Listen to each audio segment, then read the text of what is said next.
Hi friends, welcome back to Virani's kitchen. నేను మీ శ్రావణి. ఈరోజు ఈ వీడియోలో మీకు బాదం పప్పుల్ని యూజ్ చేసి ఒక మంచి సూపర్ టేస్టీగా అండ్ సూపర్ స్వీట్గా ఉండేటటువంటి బాదం పాల్ని ఎలా ప్రిపేర్ చేయాలో చూపిస్తాను. నార్మల్గా మనం బాదం పాలు అడిగామంటే కొన్ని రేర్ షాప్స్లో మాత్రమే మనకి సూపర్ టేస్టీగా దొరుకుతుంది కదా. సో మనము ఈరోజు ఇంట్లోనే ఎలా ప్రిపేర్ చేయాలి, మీకు నచ్చిన కన్సిస్టెన్సీలో. కొంతమందికి బాదం పప్పులు తక్కువ ఉండి జ్యూస్ థిక్నెస్గా ఉంటే ఇష్టం. కొంతమందికి జ్యూస్ అనేది బాగా లిక్విడ్గా ఉండాలి, బాదం పప్పులు అనేవి ఎక్కువ ఉండాలి, ఈ కన్సిస్టెన్సీగా ఉంటే ఇష్టం కదా. సో ఇంట్లోనే ఎలా ప్రిపేర్ చేయాలో చూపిస్తాను. మీకు నచ్చిన విధంగా మీరే ఇంట్లో ఏ ప్రిజర్వేటివ్స్ లేకుండా పర్ఫెక్ట్గా ప్రిపేర్ చేసుకోవచ్చు. సో ఇంకెందుకు ఆలస్యం, ఫుల్ వీడియో చూసి ఖచ్చితంగా ట్రై చేసి ఎలా వచ్చింది ఏంటి అనేది కామెంట్ సెక్షన్లో కామెంట్ చేసేసేయండి. ఇప్పుడు ఒక బౌల్ తీసుకొని అందులోకి ఒక పెద్ద కప్ నిండుగా ఆల్మండ్స్ని తీసుకుంటున్నానండి. ఆల్మండ్స్ అయితే కొంచెం ఎక్కువగానే పడుతుంది. ఇవి నియర్లీ 150 గ్రామ్స్ టు 200 గ్రామ్స్ వరకు ఉంటాయి ఆల్మండ్స్ అయితే. కప్ క్వాంటిటీ వచ్చిందంటే మీకు నార్మల్గా కప్ ఉంటుంది కదా, మంచి లావుగా ఉండే కప్పుకి ఒక 1 కప్ ఆల్మండ్స్ అయితే తీసేసుకొని ఇందులో వాటర్ని యాడ్ చేసుకొని ఒక్కసారి అలా మిక్స్ చేసేసి ఒక 6 అవర్స్ పాటు పక్కన పెట్టేసేయండి. దాని మీదకి ఏదైనా లిడ్ క్లోజ్ చేసి. లేదు మీకు టైం లేదు అలా అనుకున్న టైంలో హాట్ వాటర్ని యాడ్ చేసేసుకొని ఒక 4 అవర్స్ పాటు పక్కన పెట్టేసారంటే ఈజీగా పీల్ వచ్చేస్తుంది. ఓకేనా. బట్ నేనైతే హాట్ వాటర్ని వేసి వాటి పీల్ని రిమూవ్ చేయడానికి ఇష్టపడను. సో నార్మల్ వాటర్ వేసాను అండ్ ఆఫీస్కి కూడా టైం అయిపోతుంది నాకు. సో కాబట్టి ఇంకా ఇది ప్రాసెస్ చాలా పెద్దది. సో నేను ఒక 4 అవర్స్ పాటు సోక్ చేసుకొని నేను కొంచెం ఓపిక్గా చేత్తోనే పొట్టునంతా నీట్గా తీసేసుకున్నాను అనమాట. మహా అంటే ఒక 10 మినిట్స్ పడుతుంది అంతే. లేదు మీకు కాస్త టైం ఉంది అన్న సందర్భంలో మీరు ఒక 6 అవర్స్ పాటు పక్కన పెట్టేసేయండి. ఓకేనా. మంచిగా ఆల్మండ్స్ అన్నవి సోకే జస్ట్ ఇలా హ్యాండ్తో ఇలాగా ట్విస్ట్ చేస్తేనే పప్పు పీల్ అన్నవి తనిగా వచ్చేస్తుంది. అలాగా లేదు అన్న టైంలో మీకు టైం తక్కువ ఉంటే నార్మల్ వాటర్ వేసుకొని ఒక 4 అవర్స్ తర్వాతకి ఇలాగ నీట్గా హ్యాండ్తోనే ఇలాగ దాని పీల్ అన్నది నీట్గా తీసేసుకోవచ్చు అనమాట. ఏ మాత్రం ఇబ్బంది పెట్టకుండా అయితే నీట్గా వచ్చేస్తుంది. అంతే. ఒక 10 మినిట్స్ పాటు మీరు కొంచెం అలా మీ వర్క్‌నంతా పక్కన పెట్టేసి దీని ముందు కూర్చున్నారంటే ఈజీగా పీల్ తీసేసేయొచ్చు అనమాట. ఇలాగ అన్నిటిని పీల్ చేసుకొని ఒక బౌల్‌లో పక్కన పెట్టేసుకోండి. అండ్ నేను లాస్ట్‌లో కొంచెం యాడ్ చేసుకోవడానికి ఇంకొన్ని పక్కన పెట్టేసుకున్నాను. పొట్టు మాత్రమే చూసారు కదా ఎంత క్వాంటిటీ ఉందో. బట్ ఆల్మండ్స్ సోక్ అయిన తర్వాత కొంచెం బుడ్డగా వస్తాయి. సో ఈ ఆల్మండ్స్‌ని ఇప్పుడు మనం కొంచెం వాటర్ లేదు అంటే కొంచెం పాలు వేసుకొని మంచిగా థిక్‌గా మిక్సీకి పట్టించేసుకోండి. కన్సిస్టెన్సీ ఎలా ఉండాలంటే ఇడ్లీ పిండి ఎంత థిక్‌గా ఉంటుందో అంత థిక్ కన్సిస్టెన్సీ ఉండాలి. ఓకేనా. ఇప్పుడు చూడండి 1 కప్ ఆల్మండ్స్ వచ్చి 1 ½ కప్ దాకా మనకి పేస్ట్ అయితే వస్తుంది. ఇప్పుడు ఒక అడుగు మందంగా ఉండాలి, కొంచెం వెడల్పుగా ఉండాలనమాట. అలాంటి ఒక కడాయి తీసుకొని ఒక 2 గ్లాసెస్ మిల్క్, థిక్ మిల్క్, ఏ మాత్రం వాటర్ అనేది యాడ్ చేయకండి. ఓకేనా. వాటర్ కనుక యాడ్ చేశారనుకోండి ఇది కుక్ అవ్వడానికి ఇంకా డబుల్ టైం తీసేసుకుంటుంది. నెక్స్ట్ షుగర్ 1 కప్ తీసుకోవాలి. అది కూడా పాలన్నవి బాగా ఒక 2-3 పొంగులు రావాలన్నమాట. మంచిగా మీగడ కడతా వస్తుంది చూసారా, ఆ స్టేజ్లో మనం షుగర్ వేసుకోవాలి. స్టార్టింగ్ అస్సలు వేయకండి. వన్స్ మనకి పాలన్నవి 2-3 పొంగులు వచ్చిన తర్వాత షుగర్ని యాడ్ చేసేసుకుందాం. నేను ఇక్కడ 1 కప్ షుగర్ని అయితే యాడ్ చేస్తున్నాను. సేమ్ మనం ఆల్మండ్స్ ఏ కప్ సైజ్ అయితే తీసుకున్నామో అదే కప్ క్వాంటిటీలో షుగర్ ఒక 1 కప్, మిల్క్ వచ్చేసి 2 గ్లాసెస్. ఓకేనా. పర్ఫెక్ట్ కన్సిస్టెన్సీ వస్తుంది మనకి. సో బాగా మిక్స్ చేసేసుకోండి. వన్స్ షుగర్ అన్నది మొత్తం మెల్ట్ అవ్వనివ్వండి. నెక్స్ట్ బాగా మిక్స్ చేసుకుంటూ వచ్చారనుకోండి పక్కన మీగడ కడుతుంది కదా, దాన్నంతా కూడా నీట్గా మిక్స్ చేసుకుంటూ రండి. ఈ స్టేజ్లో మీరు ఆల్మండ్ పేస్ట్ ఉంది కదా, ఆ పేస్ట్ని ఇందులోకి యాడ్ చేసేసుకోండి.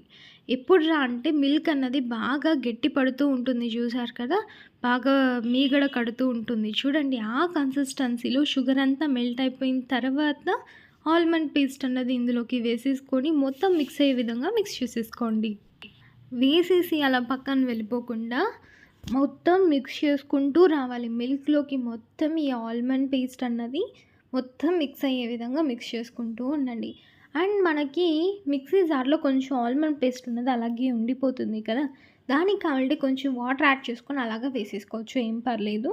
ఇదంతా బాగా థిక్గా మనకి కన్సిస్టెన్సీ ఎలా ఉంటుందంటే, టెంకాయ పాలని ఉడకబెడితే ఎంత థిక్ కన్సిస్టెన్సీ వస్తుంది, అంత థిక్‌గా వస్తుందనమాట. ఇలా మంచిగా పొంగులొస్తూ ఉంటాయి. మీరు సైడ్‌కి వచ్చే మీగడంతా నీట్‌గా మిక్స్ చేసుకుంటూ, కలుపుకుంటూ రండి. ఏ మాత్రం పక్కకు వెళ్ళినా 2 నిమిషాలు అలా వదిలేసినా మీకు కన్సిస్టెన్సీ అన్నది మారిపోతుంది. అండ్ టేస్ట్ కూడా బాగా రాదనమాట అడుగు పట్టేసిందంటే. సో, సైడ్‌కి నీట్‌గా మిక్స్ చేసుకుంటూ రండి. లేదు పొంగిపోయిందంటే మీకు వెసల్ నుంచి బయటకొచ్చేస్తుంది. సో, మీడియం ఫ్లేమ్ లేదు అంటే హై ఫ్లేమ్‌లోనే పెట్టుకొని పక్కనే ఉంటూ మిక్స్ చేసుకుంటూ రండి. ఇప్పుడు ఒక గ్లాస్‌లోకి కొంచెం పాలు తీసుకొని custard powder just 1 table spoon add చేసుకుంటున్నాను చాలు. నేను ఇక్కడ ఓన్లీ 2 గ్లాసెస్ క్వాంటిటీకే చేస్తున్నాను కాబట్టి ఒక 1 టేబుల్ స్పూన్ కస్టర్డ్ పౌడర్ నాకు సరిపోతుంది. లేదు మీరు ఎంతమందికి యాడ్ చేస్తున్నారో దాన్ని బట్టి మీరు కస్టర్డ్ పౌడర్ అనేది యాడ్ చేసుకోండి. నేనైతే ఎక్కువ థిక్ కలర్ ఏమీ ఎక్స్‌పెక్ట్ చేయట్లేదు. కొంచెం వాటి ఫ్లేవర్ కోసం మాత్రమే వేస్తున్నా. మిల్క్ కన్సిస్టెన్సీ మొత్తం హాఫ్ అయిపోతుందనమాట. అంత బాగా మరిగిపోయిన తర్వాత, బాగా థిక్ కన్సిస్టెన్సీ వచ్చేసిన తర్వాత, ఈ కస్టర్డ్ మిల్క్‌ని మిక్స్ చేసుకున్నాం కదా! 3 టైమ్స్‌గా ఒకసారి కొంచెం, నెక్స్ట్ ఇంకొకసారి కొంచెం అలాగా వేసుకుంటూ మిక్స్ చేసుకుంటూ రండి. వన్స్ కస్టర్డ్ మిల్క్‌ని ఇందులోకి యాడ్ చేసింది వెంటనే మీరు మిక్స్ చేయాలి. లేదు అంటే చిన్ని చిన్ని గడ్డల్లాగా ఫామ్ అయిపోతాయి. సో, కస్టర్డ్ మిల్క్‌ని వేసేసిన వెంటనే మిక్స్ చేసుకుంటూ రండి. అండ్ ఫస్ట్ బ్యాచ్ అయిపోయింది కదా! అండ్ ఇంకొంచెం మళ్ళీ సెకండ్ టైం వేసుకుంటూ ఎడ్జెస్‌లో ఉండే మీగడని మొత్తం నీట్‌గా మిక్స్ చేసుకుంటూ సెకండ్ టైం కూడా వేసేసేయండి. అండ్ థర్డ్ టైం ఇప్పుడు కూడా మిగిలింది మొత్తం వేసేసుకొని మిక్స్ చేసుకుంటూ వచ్చేసేయండి. మనం కస్టర్డ్ మిల్క్ వేసిన ప్రతిసారి మిక్స్ చేసుకుంటూ ఉండాలి వెంటనే. లేదు అంటే మనకి గెడ్డలుగా ఫామ్ అయిపోతుందనమాట కస్టర్డ్ మిల్క్ అన్నది. సో, మర్చిపోకుండా మిక్స్ చేయడం గుర్తుంచుకోండి. అండ్ మనకి కన్సిస్టెన్సీ వచ్చేసి ఇలా థిక్‌గా రావాలి. ఈ మాత్రం థిక్‌గా వచ్చిన తర్వాత మీరు గ్యాస్ స్టవ్‌ని ఆఫ్ చేసేసేయండి. మీరు గనక కస్టర్డ్ పౌడర్ అనేది ఒక 2 టేబుల్ స్పూన్స్ తీసుకున్నారంటే ఇంకా థిక్‌గా అయిపోతుంది. సో, దానికి మీరు మిల్క్ ఎంత క్వాంటిటీ తీసుకున్నారో దాన్ని బట్టి మీరు మెజర్ చేసుకొని కస్టర్డ్ పౌడర్‌ని యాడ్ చేసుకోండి. ఇప్పుడు మీకు ఈ బాదం పాలని వేడిగా తాగాలి అనుకుంటే తాగొచ్చు. లేదు అనుకుంటే ఫ్రిడ్జ్‌లో పెట్టేసుకొని మళ్ళీ కూడా ఒక 2 అవర్స్ తర్వాత కూడా తీసుకోవచ్చు. ఇప్పుడైతే మనం ఆల్మండ్స్‌ని కట్ చేసేసుకుందాం. ష్యూర్‌గా ఒక 50 గ్రామ్స్ ఉన్న ఆల్మండ్స్ మనకి కావాల్సికొస్తుందనమాట. అప్పుడే మనకి మంచి టేస్ట్ అన్నది ఉంటుంది. ఆల్మండ్స్ ఇందులోకి వేస్తేనే మంచి టేస్ట్, తాగడానికి అప్పుడప్పుడు ఆల్మండ్స్ తగులుతుంటే సూపర్ ఉంటుంది. సో, ఇప్పుడు మనం ఆల్మండ్స్‌ని కట్ చేసేసుకుందాం. కొంతమందికి ఆల్మండ్ కట్ చేయడం ఇలాగ చిన్నదిగా చేయడం కొంచెం ఇబ్బందిగా ఉంటుంది. కట్ చేయడం రాకుండా కూడా ఉంటుంది కదా! సమ్‌టైమ్స్ నైఫ్ అనేది షార్ప్‌గా లేకపోయినా కూడా మనకి అంత సన్నగా నీట్‌గా కట్ అవ్వదనమాట. సో, అలాంటి సిట్యుయేషన్స్‌లో ఏం చేస్తారంటే సోక్ చేసుకున్న ఆల్మండ్స్ ఉంటాయి కదా! వాటిల్లో మీకు నచ్చినంత చిన్నగా సన్నగా కట్ చేసి కూడా వేసేసుకోవచ్చు. ఆల్మండ్స్ కటింగ్ ప్రాసెస్ అయితే అయిపోయింది. ఇప్పుడు ఆల్మండ్స్ రెడీగా ఉన్నాయి కదా! ఇంకా మనం గ్లాస్‌లోకి వేసేసుకొని ఎలా ఉంది ఏంటి అన్నది ట్రై చేసి టేస్ట్ అయితే మీకు చెప్తాను. సేమ్‌గా షాప్‌లో చేసేటటువంటి స్టైలే వచ్చిందా, బాదం షాప్‌లో చేసే స్టైల్, లేదు అంటే ఏదన్నా మారిందా అన్నది మీకు చెప్తాను. పదండి వెళ్ళిపోదాం. ఇప్పుడు 2 గ్లాసెస్ తీసేసుకొని ఫస్ట్ బాదం పాలు యాడ్ చేసేసుకుందాం. లేదు అనుకుంటే మీరు ఫస్ట్ గ్లాస్‌లోనే కొంచెం బాదం పప్పుల్ని వేసేసుకొని దాని తర్వాత కూడా బాదం పాలు అన్నది యాడ్ చేసుకోవచ్చు. ఒక గ్లాస్‌లో అయితే డైరెక్ట్‌గా బాదం పాలు వేసేసాను. ఇంకో గ్లాస్‌లో ఎలా చేసుకుందామంటే ఫస్ట్ కొంచెం బాదం పప్పులు వేసేసుకుందాం. ఓకే. ఇప్పుడు బాదం పప్పులు వేసేసుకొని దీని మీదకి మళ్ళీ మనం బాదం పాలు అన్నది వేసుకుందాం. ఇలా చేసుకున్నా బాగుంటుంది, అలా కూడా బాగుంటుంది. మీకు బాదం పప్పులు ఎక్కువ కావాలి అనుకుంటే సెకండ్ చెప్పా కదా! గ్లాస్‌లో బాదం పప్పులు వేసేసి తర్వాత బాదం పాలు వేసుకొని మళ్ళీ పైన కొంచెం గార్నిష్‌గా అలా వేసేసుకోవడం. అంతేనండి. మీకు నచ్చిన స్టైల్‌లో మీరు డెకరేట్ చేసేసుకొని అలా సర్వ్ చేసేసుకుంటే అంతే. Super tasty and super delicious, అసలు మాటలు లేవు. అంత టేస్టీ అండ్ అంత హైజీన్‌గా మనమే ఇంట్లో ప్రిపేర్ చేసే సూపర్ టేస్టీ బాదం milk ready.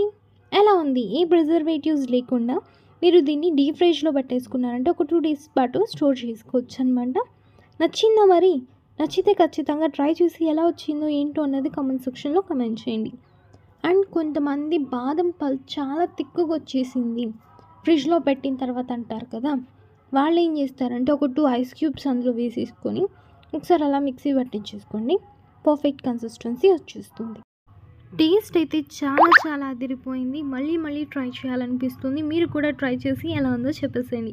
Okay. Bye friends. Happy nice day. మరికొన్ని మంచి రెసిపీస్‌తో మీ ముందుకు వచ్చేస్తుంది మీ శ్రావణి. అంతవరకు బాయ్.